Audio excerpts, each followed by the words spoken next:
Well, so let's see the course agenda. We'll start with JMeter installation and configuration in our machines. Okay, so once we complete the setup, so I'll give you tool overview. So I mean the first look of tool UI. So we will be seeing what are the basic elements we have in a JMeter tool, right?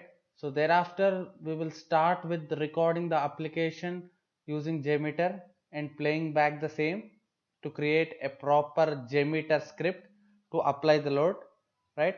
So the recording and playing back we will be seeing in these modules. So coming down, we'll see how what is the importance of thread groups in JMeter. Basically, how to put load on the scripts which we recorded and playback in the previous section. We'll be starting putting load on those, and we will analyze the results. Okay, so based upon increasing the load and decreasing, and we'll see what are the reports we get and how we need to read those reports and get our performance metrics. So that we'll be seeing in the section 3, and thereafter we will be seeing how to put an assertions.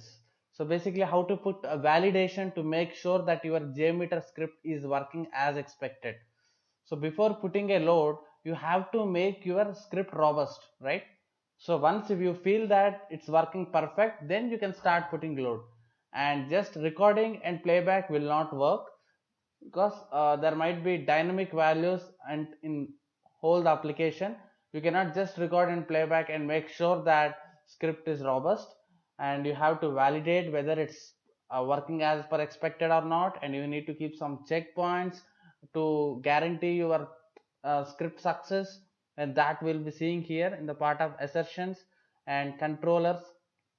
This is one of the component of JMeter with which you can use loops and while loop, and you can say if conditions to write a script, right? So basically to design a robust JMeter test case, these are different components of JMeter which will come to handy for us to build a test case. Maybe the controllers, and you can see timers, putting wait, putting sleep between the two requests to simulate real-time situation. Okay, so those we'll be seeing in the section 4, and coming down we'll be seeing how to data drive the data from other external resource, like how to pull the data from Excel and put it in your script for running.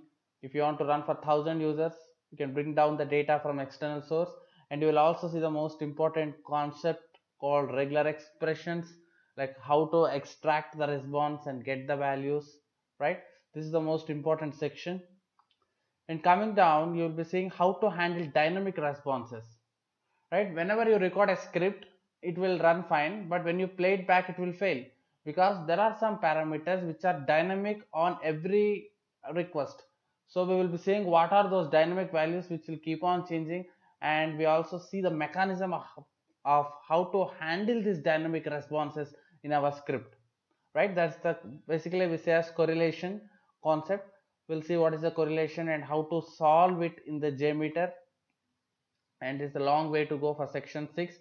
And there are some components we also see: cookie manager and link parser, which are unique features of JMeter. Thereafter we'll be talking about bean shell scripting for JMeter. So this is one of the scripting language which you can use in the JMeter tool to write a robust scripts. Okay, so these are basically used when you are building a small JMeter kind of frameworks. So we'll be seeing what type of scripting that Bean shall offer for us in writing a JMeter test cases. So that we'll be seeing in the section 7, and we'll be seeing how to integrate the Selenium with JMeter. Like we know have, right, Selenium a web automation test. So we can see how can we integrate those Selenium test cases and put in JMeter, and we can start putting load on those Selenium test cases basically without writing it again on JMeter. But there are some limitations in it. We will be seeing those in detail in section 8, and thereafter section 9 we will be seeing how to put a load on REST APIs. Okay, so the REST APIs are the most important in the present days. Like people are going to handle these kind of APIs. So we'll see how to put load on these APIs and make show that APIs are handling the kind of user load. Okay, that we'll be seeing in the section 9, and with that we will be concluding our course. So basically, not only for web, we also see about REST API as well, and see the Selenium test cases, how can we put load on them, and everything about JMeter, right? So that's about the course agenda and the plan, basically how we start and finally where we land. So by the end of your course, you will be a master in writing a test case in a JMeter, and you can put load on it and get your performance metrics, right? So that's it, and let's start with our JMeter installation in our coming section, and we'll begin our course. Thank you.